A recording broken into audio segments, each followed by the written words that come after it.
Hello mga kamitsu, welcome back. So pag-usapan natin today is paano nyo i-handle ang phone interview ng credit investigation para sa car loan nyo.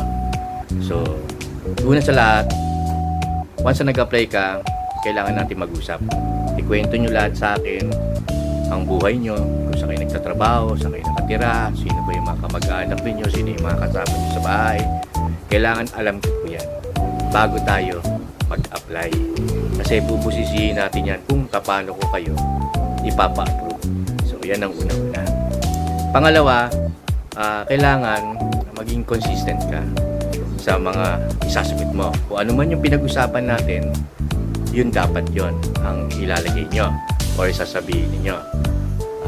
Una-una dyan, yung sahod, yung address ninyo, even ang pangalan nyo, kailangan masabi nyo ng tama kung meron kayong junior, the first, the second, the third, at kung ano-ano kung senior pa, imagine yung pangalan. So, at please take note din yung regarding sa mga walang middle name, no? So, kailangan yan. Pati yung mga address ninyo, kailangan kompleto. Hindi yung, kasi most of the time, hindi natin alam Yung iba, hindi natin alam. Tingnan nyo yung address na ginagamit nyo. So, maging consistent tayo. Kung ano yung pinag-usapan natin, yun ang isasagot ninyo.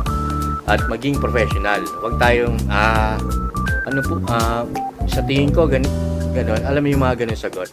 So, kailangan mag-practice tayo. No? Kailangan po yan na ganun ang gagawin natin. Iwasan natin yung mga ganun, diba? Ika nga. So, yung pangatlo, ang tip ko dyan, is yung salary ninyo.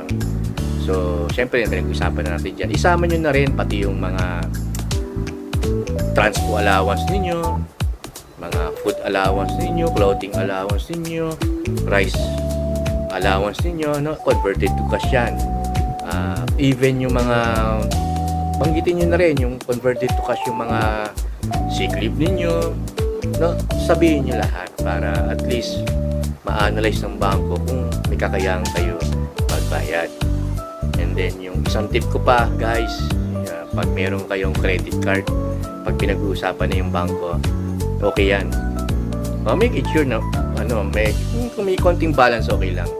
Kasi most of the time, pag nakikita ng bangko yan, mas lalo, kung bangko mo ganon at siya yung nag-interview, malaki ang posibilidad na i-approve ka. Dahil, hindi ka naman magkakaroon ng credit card kung may tama ka eh. So, yun po yung mga tip ko. Ganun lang, basta kung ano yung pinag-usapan natin, tugma. Kung ano yung nakalagay sa application form natin, yun ang sasabihin nyo. Yun importante, guys.